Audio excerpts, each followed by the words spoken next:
جیسا کہ آپ حضرات کو معلوم ہے کہ گزشتہ کئی جمعہ المبارک سے میں آپ حضرات کے سامنے صحابہ کرام رضوان اللہ تعالی علیہم اجمعین کے بارے میں وہ باتیں پیش کر رہا ہوں کہ جن کو اللہ رب العزت نے قرآن مقدس کا حصہ بنایا ہے۔ آج بھی میں وہی آیات وہی باتیں پیش کروں گا۔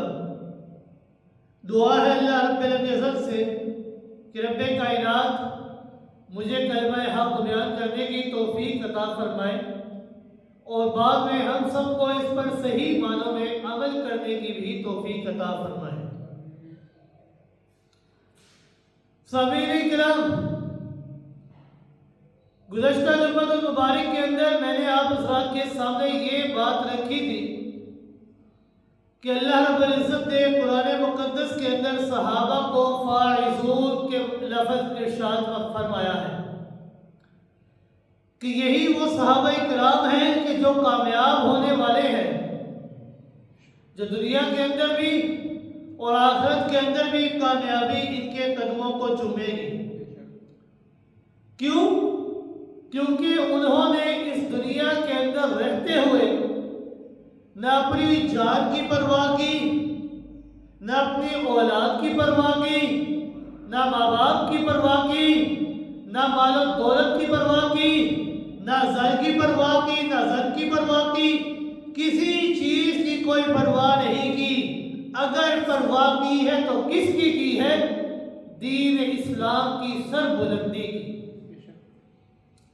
کہ کس طرح اللہ رب العزت کی عطا کردہ اس نعمت دین حق کو ہم لوگوں تک پہنچائے۔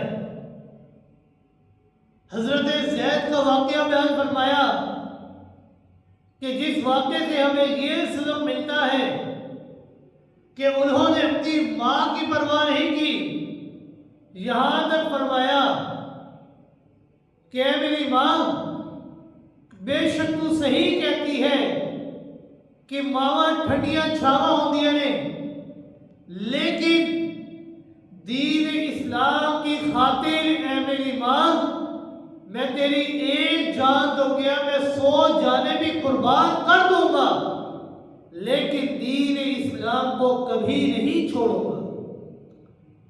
جناب محمد رسول اللہ کے دامن کو کبھی نہیں چھوڑوں گا، کیونکہ وہ ایک ایسا دامن ہے کہ جو دنیا کے اندر صرف ہمارا ساتھ نہیں نبھاتا بلکہ آخرت کے اندر بھی وہی دامن ہمارے کام آئے۔ وہ آخرت کہ جہاں پر نہ ماں باپ اولاد کو دیکھیں گی، نہ اولاد ماں باپ کو دیکھے گی۔ وہ آخرت کہ جہاں پر نہ بھائی بہنوں کو دیکھے گا، نہ بہنیں بھائیوں کو دیکھیں گی۔ وہ آخرت کہ جہاں پر بیوی خاوند کو نہیں دیکھے گی، خاوند بیوی کو نہیں دیکھے گا، کسی کو کسی کی پرواہ نہیں ہوگی، یہاں تک کہیں گے کہ اللہ میرے بیٹے کو جہنم میں ڈال دے لیکن مجھے بچا دے، میرے خاوند کو جہنم میں ڈال دے لیکن مجھے بچا دے۔ نفسا نفسی کا عالم ہوگا، لیکن وہاں پر بھی اس نفسا نفسی کے عالم کے اندر ایک صدا ہوگی، صرف ایک ہی صدا ہوگی جو یہ کہے گی یا رب امتی، یا رب امتی، کہ اے میرے اللہ میری امت کو بچا لے، میری امت کو بچا لے، اسے جہنم کے عذاب سے محفوظ رکھنا، اسے جہنم کے اندر کبھی نہ داخل کرنا، اسے ہمیشہ ہمیشہ کے لیے جنت کا مقیم بنا دینا۔ اور وہ کون؟ صرف اور صرف جناب محمد رسول اللہ صلی اللہ علیہ وسلم۔ تو صحابہ کرام یہ وہ ہستیاں ہیں کہ جنہوں نے اس دین اسلام کی خاطر کسی چیز کی پرواہ نہیں کی، تو اللہ رب العزت نے قرآن مقدس کے اندر انہی کے متعلق آیات پیش فرمائی ہیں کہ اے لوگوں، تم نے صحابہ کو تاریخ کی کتابوں میں نہیں دیکھنا، تم نے ان کو پرکھنا ہے، ان کو دیکھنا ہے تو قرآن کی آیات کہ کس طرح میں اللہ نے ان کو آزمایا اور وہ میری آزمائشوں کے اوپر پورے ٹھہرے تو میں اللہ نے انہیں بدلہ عطا فرمایا۔ دوسرا پارہ ہے، تیسرا رکوع ہے، سورہ بقرہ کی آیات ہے کہ سورہ بقرہ کی وہ آیات کہ جن میں کے اندر مسلمانوں کو یہ تلقین کی جا رہی ہے کہ اے مسلمانوں، تحویل قبلہ کے مسئلے پر یہود کی طرف سے جو جسمانی اور زبانی تکالیف تمہیں پہنچے گی نا، یہود کو قبلے کی تبدیلی کا بہت دکھ ہوگا، وہ تمہیں ستائیں گے، وہ تمہیں تانے دیں گے، وہ برا بھلا کہیں گے، لیکن اے ایمان والو، تم نے صبر سے کام لینا ہے، تم نے صبر کے دامن کو نہیں چھوڑنا۔ کیوں؟ میں اللہ کا اعلان ہے، ان اللہ مع الصابرین، میں اللہ ہمیشہ صبر کرنے والوں کے ساتھ ہوں، اور جس کے ساتھ اللہ ہونا اس کو پھر کسی اور رشتے ناطے کی ضرورت نہیں ہوتی۔ اللہ رب العزت نے ان اللہ مع الصابرین کا جملہ ارشاد فرمایا، اور اس کے بعد رب کائنات نے فرمایا وَلَا تَقُولُوا لِمَن يُقْتَلُ فِي سَبِيلِ اللَّهِ أَمْوَاتٌ بَلْ أَحْيَاءٌ وَلَكِنْ لَا تَشْعُرُونَ، کہ ہو سکتا ہے کہ کوئی شخص تم میں سے یہود اور مشرکین کے ہاتھوں شہید ہو جائے، یہود یا مشرکین تمہیں شہید کر دے، تو اس شہادت کو تم نے باعث افسوس، باعث رنج، باعث غم نہیں سمجھنا، کیونکہ شہادت کی موت یہ بہت بڑی خوش نصیبی اور بہت بڑی سعادت، بہت بڑی خوش بختی ہے۔ شہید کو عام مردوں کی طرح نہ سمجھنا، کیوں؟ کیونکہ وہ زندہ ہے، بل احیاء، کہ وہ زندہ ہے، لیکن ان کی زندگی یہ ایسی زندگی ہے کہ ان کی زندگی کا شعور تم نہیں رکھ سکتے، ان کی زندگی کا تصور صرف اور صرف اللہ کے پاس ہے، اللہ کو علم ہے کہ ان کی زندگی کس طرح کی ہے، اللہ نے انہیں کس طرح کی زندگی عطا فرمائی ہے، وہ صرف اور صرف اللہ ہی جانتا ہے۔ لہذا شہید کو تم نے عام مردوں کی طرح نہیں سمجھنا، کیوں؟ شہید کے خون کا قطرہ زمین پر بعد میں گرتا ہے، اللہ جنتوں کے فیصلے پہلے کر دے گا۔ اسی لیے تو سیدنا فاروق اعظم رضی اللہ تعالی کیا ہی اعلیٰ مقام اور رتبہ اللہ نے عطا فرمایا کہ ابو لؤلؤ مجوسی نے زہر آلود خنجر کھوبا، کوئی دوا، کوئی چیز اثر نہیں کرتی، جو کھاتے معدے کے راستے باہر نکل آتی، اپنی شہادت سے پہلے پوچھتے ہیں کہ مجھے مارنے والا کون ہے، تو جواب ملتا ہے کہ آپ کو مارنے والا ایک مشرک ہے، ایک مجوسی ہے، تو فوراً فرماتے ہیں بارک اللہ، کہ اپنے آپ کو مار دیتے ہیں کہ مجھے مارنے والا کوئی مسلمان نہیں بلکہ مشرک ہے، اور مشرک کے ہاتھوں جو شہید ہوتا ہے اس کے خون کا قطرہ زمین پر بعد میں اللہ جنتوں کے فیصلے پہلے کر دیتا ہے۔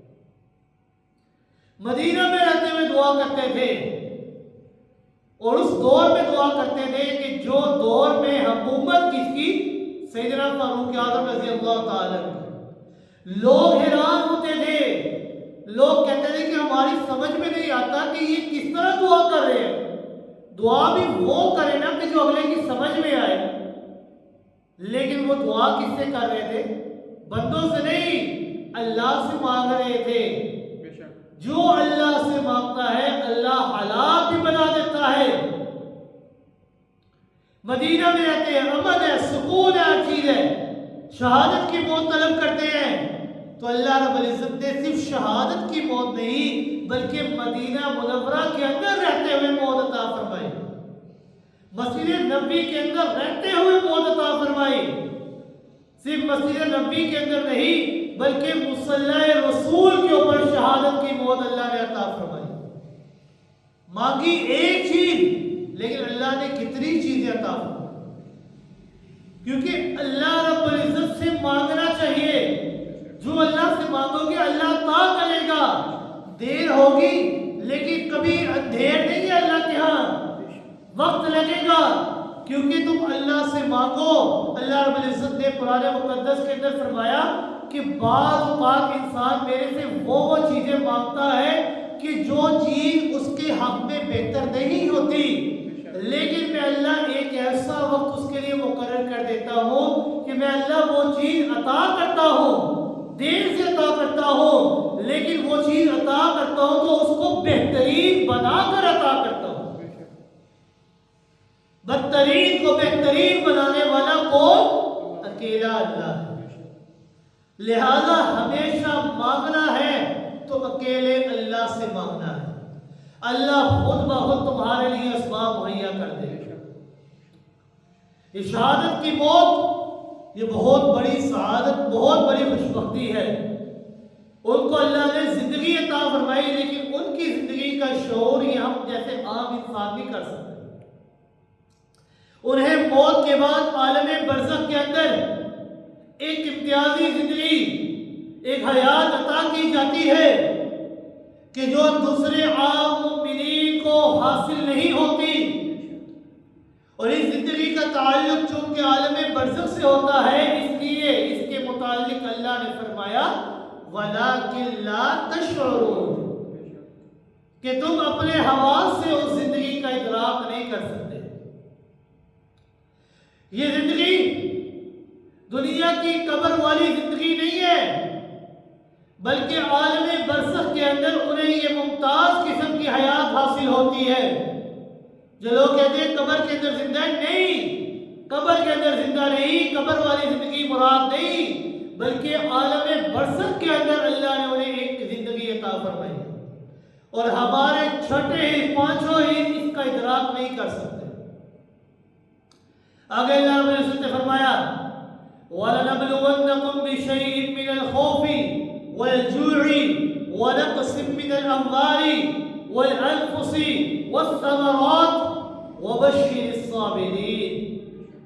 شروعات کہاں سے کی؟ ان اللہ مع الصابرین. آگے بھی اللہ نے فرمایا وَبَشِّرِ الصَّابِرِينَ، خوشخبری کن کے لیے؟ صبر کرنے والوں کے لیے. اس آیت مبارکہ کا ترجمہ یہ ہے کہ اللہ رب العزت نے فرمایا وَلَنَبْلُوَنَّكُمْ بِشَيْءٍ مِّنَ الْخَوْفِ وَالْجُوعِ وَنَقْصٍ مِّنَ الْأَمْوَالِ کہ اے ایمان والو میں اللہ رب العزت تمہارا امتحان لوں گا.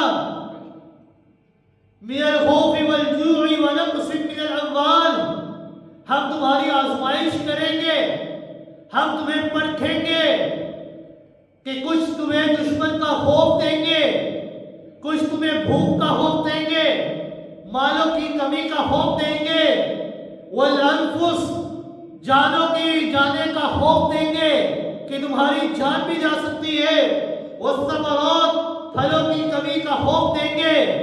دشمن کی طرف سے دھمکیاں ملیں گی، ڈراوے ملیں گے، مشکلات آئیں گی، مصائب آئیں گے، قحط سالی ہوگی، کبھی کبھی تمہارے اوپر یہ قحط سالی مسلط کر دی جائے گی. مالوں کی کمی سے مراد تجارت کا گھاٹا ہے، مال مویشی کے اندر نقصان کا ہو جانا. جانوں کی کمی سے مراد عزیزوں اور رشتہ داروں کی موت کا صدمہ ہے. پھلوں کی کمی سے مراد باغات کی تباہی ہے. کچھ مفسرین اکرام نے ثمرات سے معصوم بچے مراد لیے ہیں کیونکہ بچہ بھی انسان کے لیے یہ ایک عمدہ پھل ہوا کرتا ہے، بہت بڑی نعمت ہوا کرتا ہے یہ اولاد انسان کے لیے. کچھ مفسرین نے فرمایا بس ثمرات سے مراد اولاد کہ اللہ اولاد کی نعمت عطا کر کے واپس دیں گے اور تمہیں آزمائیں گے. لیکن آگے اللہ نے فرمایا وَبَشِّرِ الصَّابِرِينَ خوشخبری ہے صبر کرنے والوں کے لیے. لیکن یہ صبر کرنے والے کون لوگ ہیں؟ کون ہے صابرین؟ اللہ رب العزت نے آگے وضاحت کرتے ہوئے فرمایا الذین اذا اصابتهم مصیبہ قالوا انا للہ وَإِنَّا إِلَيْهِ رَاجِعُونَ.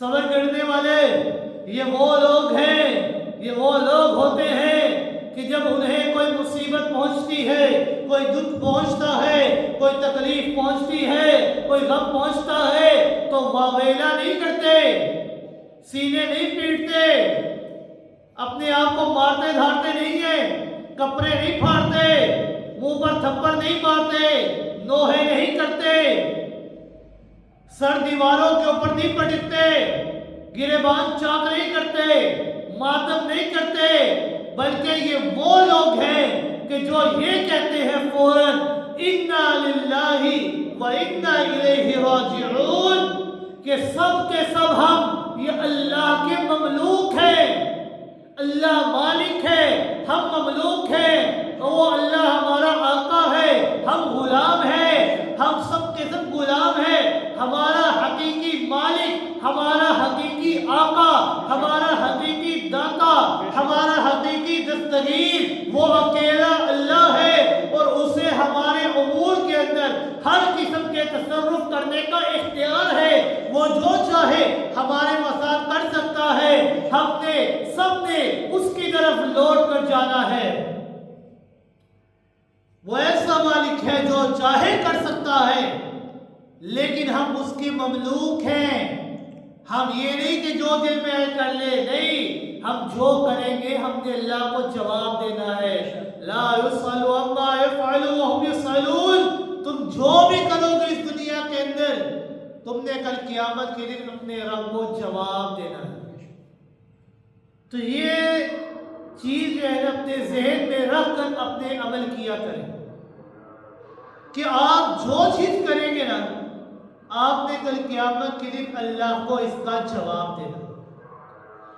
جب انسان کے ذہن کے اندر، انسان کے دل کے اندر یہ سوچ، یہ فکر پیدا ہو جائے نا کہ میں نے ایک دن مرنا ہے، میرے اوپر موت رے طاری ہو جانا ہے، میں نے اس دنیا کو چھوڑ کر چلے جانا ہے، یہ جو میرے دوست احباب رشتے ناتے مال و دولت گھر کوٹھیاں کاریں بینک بیلنس ہے نا یہ میرے کسی کام نہیں آنا، کفن کے اندر میں ان کو اپنے ساتھ ہی لے کر جاؤں گا، کفن کی کوئی جیب نہیں ہوتی، یہ کسی چیز سے میرے کام نہیں آنا، میرے ساتھ اگر جانا ہے تو کس نے جانا ہے؟ میرے نیک اعمال، میرے جو اعمال ہوں گے نا وہ میرے ساتھ جائیں گے، اور میں نے اللہ کے سامنے پیش ہونا ہے، اور میں اللہ کو کیا جواب دوں گا کہ میں نے یہ کام کیوں کیا، میں نے بد نظری کیوں کی، میں نے زبان سے کیوں برا بولا، میں نے کانوں سے کیوں غیبتوں کو سنا، میں کیوں بری جگہ پر اپنے قدموں کو لے کر گیا، میں نے کیوں اپنے ہاتھوں سے برے کام کیے۔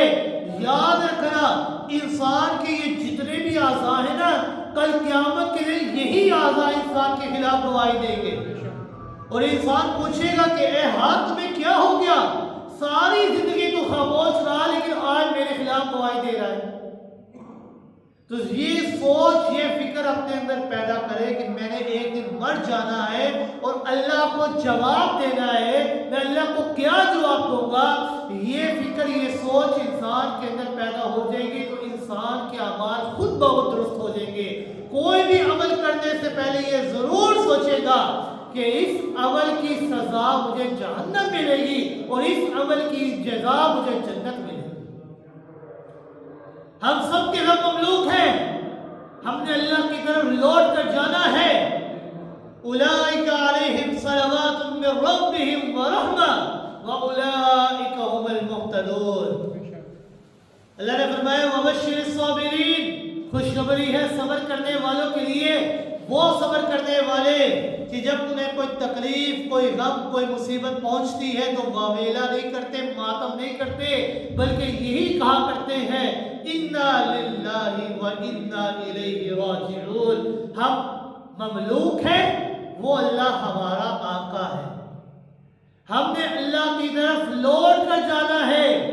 کوئی یہ نہ سوچے کہ مجھے 100 سال کی زندگی مل گئی، مجھے 200 سال کی زندگی مل گئی۔ ذرا تصور کیجئے سابقہ انبیاء کی زندگی کی طرف غور و فکر کیجئے، اللہ نے ہزار ہزار سال کی زندگی انہیں عطا فرمائی، لیکن 1000 سال کی زندگی کے بعد بھی کیا ان کے حصے میں آیا؟ موت، کہ موت نے آ جانا ہے، موت ہر حال میں ہر ایک کے اوپر آنا ہے۔ کل من علیہا فان ویبقى وجہ ربک ذو الجلال والاکرام، ہر چیز میں فنا ہو جانا ہے، لیکن اگر باقی رہنے والی کوئی ہستی کوئی ذات ہے تو وہ صرف اکیلے اللہ کی ذات ہے اور کسی کی ذات ہے۔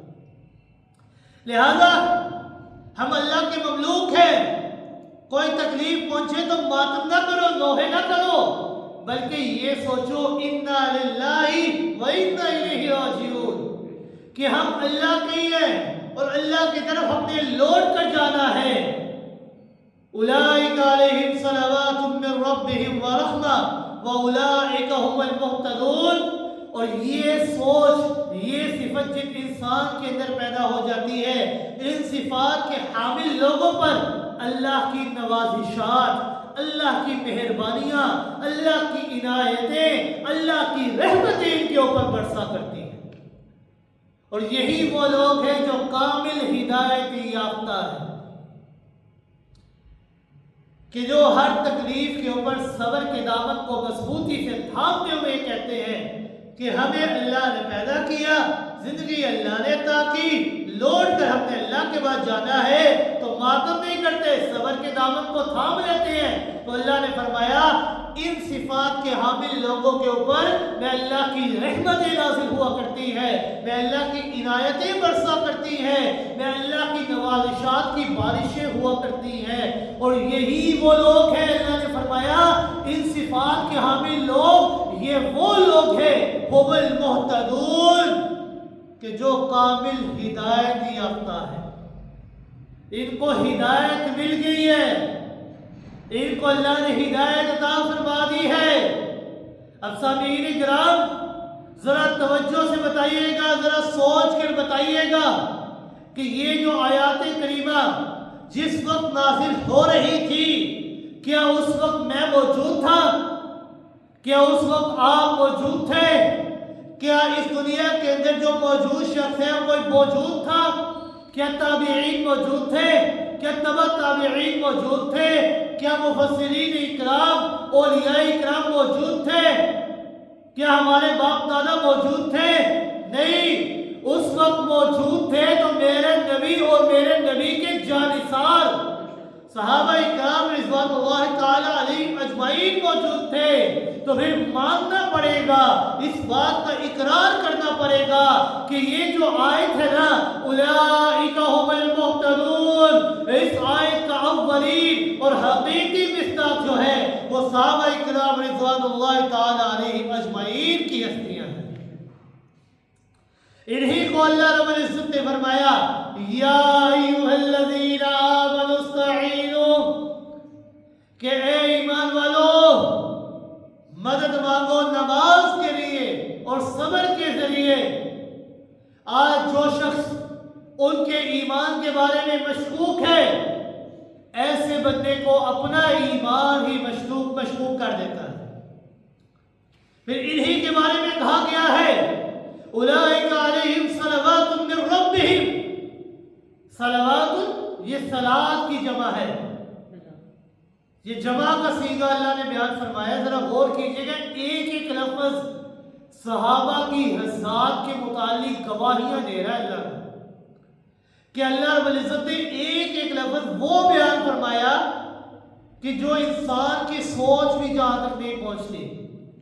صلوات یہ جمع کا صیغہ ہے، یہ صلاۃ کی جمع ہے، یعنی اللہ نے فرمایا کہ ان صحابہ کے اوپر میں اللہ کی ایک رحمت نہیں بلکہ بہت سی رحمتیں میں اللہ کی ان کے اوپر برسا کرتی ہے۔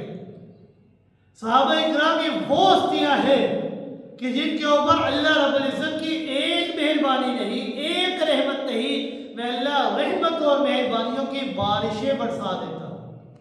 اور اولئک هم المہتدون، یہی وہ لوگ ہیں جو کامل ہدایت یافتہ ہیں۔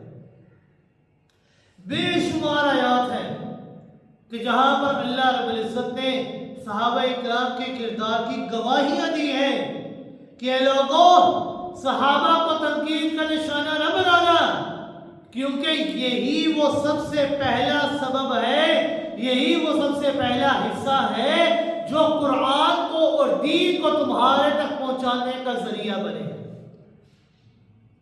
لہذا صحابہ کے بارے میں اگر کوئی برا بھلا کہے تو تمہاری ذمہ داری ہے کہ تم نے ان کے کردار کی حفاظت کرنی ہے۔ قرآن مقدس کے اندر اللہ رب العزت نے ایک اور مقام پر ارشاد فرمایا، یہ تو مہتدون کے بارے میں نے فرمایا کہ اللہ رب العزت نے انہیں ہدایت یافتہ بیان فرمایا۔ اللہ رب العزت نے گزشتہ جمعہ میں نے بیان فرمایا فائزون کا لفظ بیان فرمایا، مفلحون کا لفظ بیان فرمایا، راشدون کا لفظ ارشاد فرمایا کہ یہ وہ الفاظ ہیں جو اللہ رب العزت نے صحابہ کو عطا فرمائے ہیں۔ مفلح فلاح پانے والے بھی وہ، فائز کامیاب و کامران ہونے والے بھی وہ، راشد کامل ہدایت یافتہ رشد و ہدایت کو پانے والے بھی وہ، مہتدون ہدایت کو حاصل کرنے والے بھی وہ۔ اور اگلی آیت میں اللہ رب العزت نے فرمایا متقون، یہ وہ لوگ ہیں کہ جو کامل متقی ہیں، تقوی اور پرہیزگاری کی دولت میں اللہ نے ان کو عطا فرما دی۔ سورہ بقرہ کے اندر دوسرے بارے کے اندر تحویل قبلہ کی بحث شروع کی گئی۔ ملت اسلامیہ کا قبلہ پہلا یہ بیت المقدس کی بجائے بیت اللہ مقرر کیا گیا۔ یہود مدینہ کو بڑی تکلیف پہنچی، انہوں نے مسلمانوں کے خلاف، خاص کر کے جناب محمد رسول اللہ صلی اللہ علیہ وسلم کے خلاف منفی پروپیگنڈا شروع کیا کہ وہ جاہل لوگوں سے کہتے تھے کہ بیت المقدس ہی تمام انبیاء اکرام کا قبلہ رہا ہے، اصل قبلہ یہ بیت المقدس ہی ہے۔ عیسائی یہ جانب مشرق کو اپنا قبلہ سمجھتے ہیں، کیوں؟ کیونکہ سیدہ مریم یہ اس وقت شہر مکہ کی جانب ہی نکلی تھی۔ دونوں گروہوں کا نظریہ یہ تھا کہ ہمارا قبلہ صحیح اور درست ہے بیت اللہ کی جانب، یہ مسلمانوں کا قبلے کی طرف رخ کر دینا یہ سراسر غلط ہے۔ ان کے اس پروپیگنڈے کے جواب میں رب کائنات نے فرمایا لیس البر ان تولوا وجوہکم قبل المشرق والمغرب، کہ نیکی اور تمام تر اچھائی یہ نہیں ہے کہ تم مشرق کی جانب یا مغرب کی جانب منہ کر کے نماز ادا کرو، بلکہ اصل نیکی یہ ہے وَلَٰكِنَّ الْبِرَّ مَنْ آمَنَ بِاللَّهِ وَالْيَوْمِ الْآخِرِ وَالْمَلَائِكَةِ وَالْكِتَابِ وَالنَّبِيِّينَ۔ نیکی یہ نہیں ہے کہ تم نے مشرق کی جانب منہ کیا یا تم نے مغرب کی جانب منہ کیا، نیکی یہ نہیں، بلکہ اصل نیکی یہ ہے، اصل صالح یہ ہے کہ تم یہ اس بات کا اقرار کرو آمن باللہ، میں ایک اللہ کے اوپر ایمان لے آیا، تم اس بات کا اقرار کرو والیوم الآخر کہ میں قیامت کے دن کے اوپر ایمان لے آیا، تم اس بات کا اقرار کرو والملائکہ کہ فرشتوں کے اوپر ایمان لے آؤ، والکتاب اللہ نے جو کتابیں نازل فرمائی ہے ان تمام کتابوں کے اوپر ایمان لے آؤ، والنبیین اور تمام انبیاء کرام جن کو اللہ رب العزت نے اس دنیا کے اندر لوگوں کی ہدایت کے لیے مبعوث فرمایا، تمام انبیاء کے اوپر ایمان لے آؤ۔ اصل نیکی یہ ہے، ادھر ادھر منہ کر کے عبادت کرنا یہ نیکی نہیں، بلکہ اصل نیکی یہ ہے کہ تم اللہ کے اوپر، قیامت کے اوپر، فرشتوں کے اوپر، نبیوں کے اوپر، کتابوں کے اوپر، ہر چیز کے اوپر ایمان لے۔ کوئی یہ نہ سوچے کہ میں خانہ کعبہ کی عبادت کر رہا ہوں، نہیں، اللہ رب العزت نے یہ خانہ کعبہ کو جو تعمیر فرمایا، یہ لوگوں سے وہ اس کی تعمیر فرمائی، یہ اس لیے کہ تمام لوگوں کی ایک جہت ہو جائے۔ اللہ نے ایک سمت کے اوپر تمام لوگوں کو متفق کرنے کے لیے اس خانہ کعبہ کو تحریر فرمایا کہ تمام لوگ اس کی طرف منہ کر کے نماز ادا کریں۔ کوئی یہ نہ سوچے کہ ہم خانہ کعبہ کی عبادت کر رہے ہیں، نہیں، ہم نے اللہ رب العزت نے یہ سمت مقرر فرمائی ہے کہ تمام لوگوں کا قبلہ یہ ہے، اصل عبادت جو ہے وہ ایک اللہ کی ہے۔ یہ سوچ کر عبادت کرو کہ اللہ ہم تیری عبادت کر رہے ہیں۔ وَآتَ الْمَالَ عَلَىٰ حُبِّهِ ذَوِي الْقُرْبَىٰ وَالْيَتَامَىٰ وَالْمَسَاكِينَ وَابْنَ السَّبِيلِ وَالسَّائِلِينَ وَفِي الرِّقَابِ۔ نیک شخص یہ وہ لوگ ہیں کہ جو مال کی محبت کے باوجود، مال کی محبت ان کے دلوں میں ہے لیکن وہ پھر بھی اللہ کی راہ میں خرچ کرتے ہیں، مسکینوں کو دیتے ہیں، یتیموں کو دیتے ہیں، مسافروں کے اوپر خرچ کرتے ہیں، جن کی گردنیں قید ہیں، غلام ہیں، مملوک ہیں، ان کی گردنوں کو آزاد فرما دیتے ہیں۔ وَالْمُوفُونَ بِعَهْدِهِمْ إِذَا عَاهَدُوا، جو وعدے کرتے ہیں اس وعدے کو پورا کرتے ہیں۔ وَالصَّابِرِينَ بِالْبَأْسَاءِ وَالضَّرَّاءِ وَحِينَ الْبَأْسِ، اپنی تنگی کے باوجود اپنے پاس کھانے پینے کی چیزیں موجود نہیں ہیں لیکن پھر بھی دوسروں کو عطا کیا کرتے ہیں، دوسروں کو دیتے ہیں۔ اللہ رب العزت نے یہ آیت نازل فرما کر لوگوں کو بتا دیا اولئک الذین صدقوا واولئک هم المتقون، کہ یہی وہ لوگ ہیں کہ جو سچے ہیں، کہ جن کے دلوں کے اندر میں اللہ رب العزت نے تقوی کی دولت کو رکھ دیا ہے۔ اور یہ جو آیت ہے یہ کس وقت نازل ہوئی؟ کیا اس وقت میں اور آپ موجود تھے؟ نہیں موجود تھے۔ ہمارے باپ دادا میں سے کوئی موجود تھا؟ نہیں موجود تھا۔ اس وقت کون موجود تھا؟ صرف آپ صلی اللہ علیہ وسلم اور آپ کے جانثاران صحابہ کرام۔ تو اللہ رب العزت نے کیا فرمایا؟ اولئک الذین صدقوا واولئک هم المتقون، یہی وہ لوگ ہیں کہ جو سچے ہیں، ان کی صداقت کی گواہی خود اللہ قرآن میں دے رہا ہے۔ تو بھلا میں اور آپ کون ہوتے ہیں کہ جو ان کے اوپر تنقید کریں؟ جن کی صداقت کی گواہی اللہ قرآن میں دے رہا ہے، ہماری کیا اوقات ہے، ہماری کیا مجال ہے کہ ہم ان کے بارے میں برا بھلا کہیں یا ان کے بارے میں برا بھلا سنیں؟ جن کی صداقتوں کی گواہی، جن کی ہدایت یافتہ ہونے کی گواہی، جن کے رشد و ہدایت کے اوپر آ جانے کی گواہی، جن کے فائز ہونے کی کامیابی گواہی، جن کے مفلح ہونے کی گواہی، جن کے متقون ہونے کی گواہی اللہ قرآن میں دے رہا ہے، تو ہماری کیا اوقات ہم ان کے بارے میں کوئی بات کریں؟ اولئک هم المتقون، یہی وہ لوگ ہیں جو تقوی کی دولت اللہ نے ان کے دلوں کے اندر رکھی۔ کیوں؟ یہ دولت کس نے رکھی؟ اللہ نے رکھی۔ اور یہ تقوی کی دولت کی انسان کے دلوں کے اندر ہوتی ہے۔ اللہ رب العزت نے فرمایا ہمارے دلوں کا امتحان بھی اللہ نے بھی لیا، لیکن صحابہ کرام یہ وہ ہستیاں ہیں کہ جن کے دلوں کا امتحان اللہ نے لیا۔ ہمارے امتحان لینے والے تو لوگ ہوتے ہیں، پیسے دے کر، چیزیں دے کر انسان کامیاب ہو جاتا ہے، دنیا کے اندر نام ہو، تعلقات ہو، انسان کامیاب ہو جاتا ہے، نام بلند کر لیتا ہے، لیکن اللہ کے سامنے یہ شہرتیں، یہ پیسے، یہ مال و دولت کوئی چیز کام نہیں آنی۔ اللہ نے امتحان لینا ہے تو 100% کھڑا امتحان لینا ہے۔ اللہ نے صحابہ کا امتحان لیا مال و دولت کے ذریعے، ان کا مال و دولت ان کے پاس نہیں، مال و دولت کی تنگی ہے، قحط سالی آ جاتی ہے، اولاد کی قربانی مانگ لیتا ہے اللہ، ان کی اپنی جانوں کی قربانی مانگ لیتا ہے، ماں باپ سے تعلقات کو توڑنے کی گواہی اللہ مانگ لیتا ہے، لیکن صحابہ نے ہر چیز اللہ کے امتحان کے لیے قربان کر دی، کسی چیز کی پرواہ نہیں کی، ماں باپ کو چھوڑ دیا، اولاد کو قربان کر دیا، اپنی جانیں قربان کر دی، مال و دولت قربان کر دیا۔